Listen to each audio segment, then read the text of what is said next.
Bien, presentamos la columna de Juan Doda, la columna de todos los miércoles, la columna desde el lote, auspiciada por... Auspicia desde el lote Bayer. Todo lo que el campo necesita para producir más y mejor. Si es Bayer, es bueno.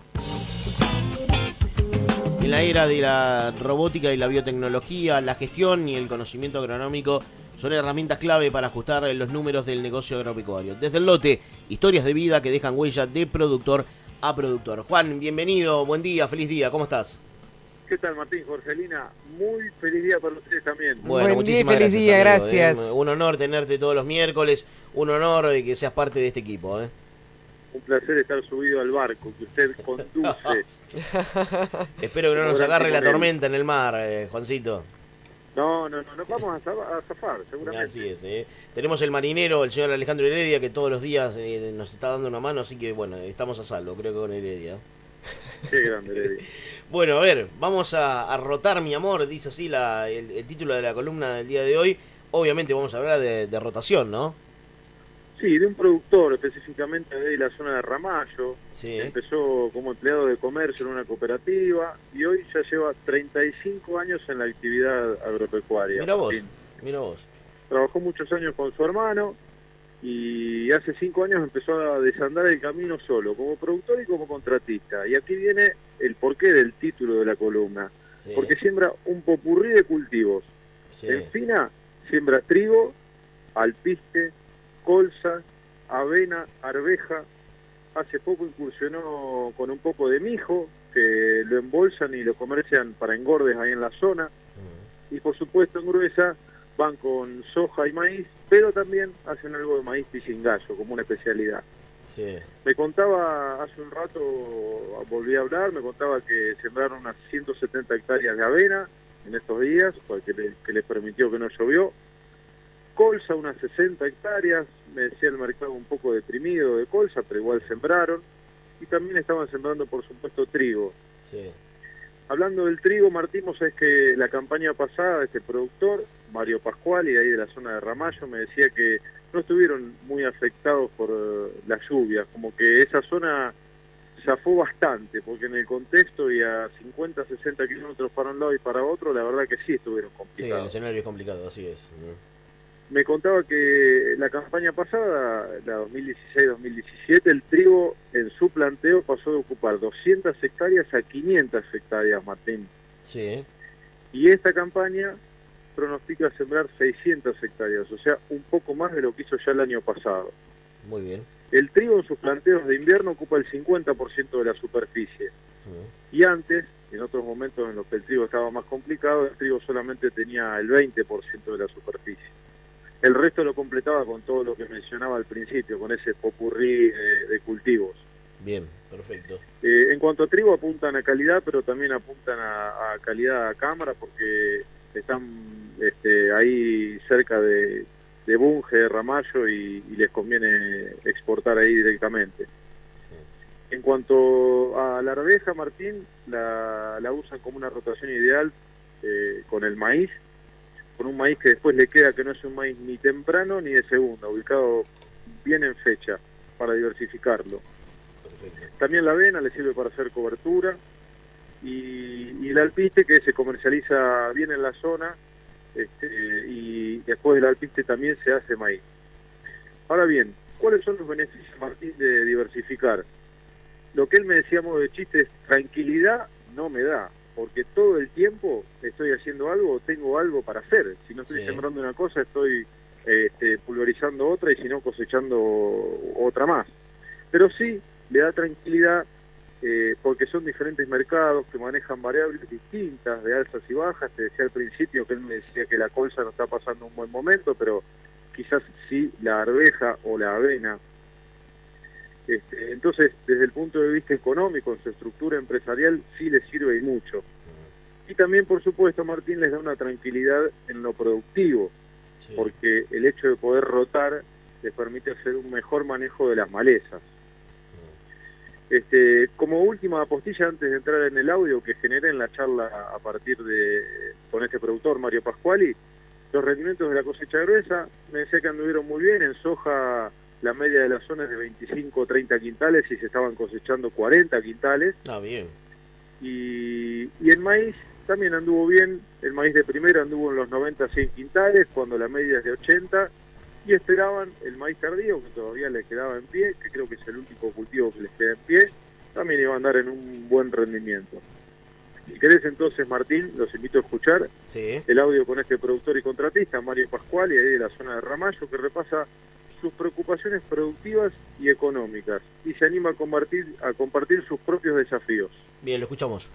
El vuelco que se produjo los últimos 20 años en todo lo que es tecnología para lo que es la agricultura, para nosotros es fundamental. A mí me preocupa lo difícil que se nos está poniendo el control de maleza, por la cantidad de maleza resistente, y el costo que teníamos hasta hace una o dos campañas atrás, hay que hablarlo de un 25, un 30, hasta un 40% más. Creo que nosotros estamos con un dólar tremendamente bajo, un costo interno altísimo. Realmente me preocupa, veo que la actividad de no haber tenido la producción que tenemos este año acá en esta zona, los números no hubiesen sido buenos. Si volvemos a la realidad de Ramallo, una buena cosecha son 2.500, 3.000 kilos de soja, en un campo arrendado estás en quebranto, y en un campo propio salís bien, pero no vas a hacer una gran diferencia. El desafío hoy es que ya prácticamente empecé hace unos años en los campos propios a reconstruir todo lo que es infraestructura para tener algo de ganadería. Y para todo eso tenemos que rehacer todo lo que es alambrados, aguadas, instalaciones, y que bueno, que eso no es poco. En los lotes propios, empezar con una pastura, hay que empezar a tener algo de reserva en rollo, hacer maíz para ser picado, darle un cierto vuelco a la complementación de la agricultura con una ganadería.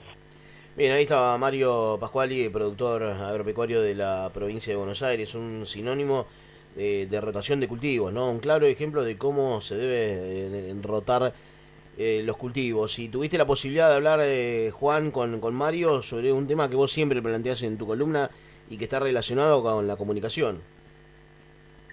Sí, lo que él me decía era que estaba un poco perdido respecto de lo que la sociedad pensaba de los productores como proveedores de los alimentos que consumen. Él me decía, lo que nosotros hacemos en el campo seguramente no se lo estamos transmitiendo bien a la sociedad, haciendo una especie de mea culpa.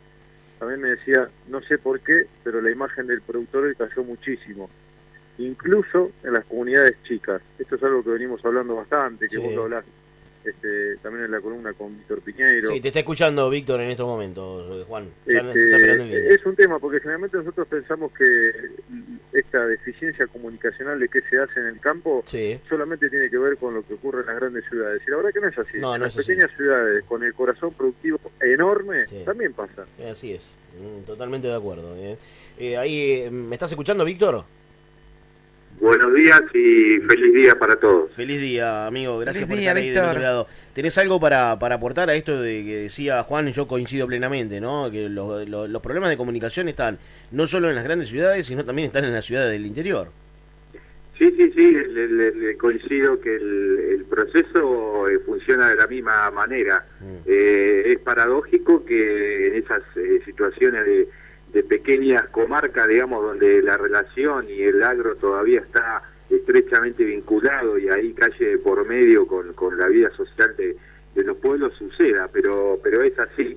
Y bueno, lo interesante es que en esos lugares es donde quizás mayor impacto se puede tener cuando nos decidimos y tomamos una actitud proactiva de mejorar el proceso de comunicación, ¿no es cierto? Ahí el impacto es inmediato porque es muchísimo más cercana a la relación y solamente creo que depende de las ganas y de la voluntad de establecer un diálogo con esas comunidades en forma interactiva. Hay varios ejemplos en la zona productiva de Argentina de comunidades que han encontrado un equilibrio de convivencia muy grato y muy fructífero para todos, pero es totalmente correcto el fenómeno que destacaba Juan en ese comentario. Bien.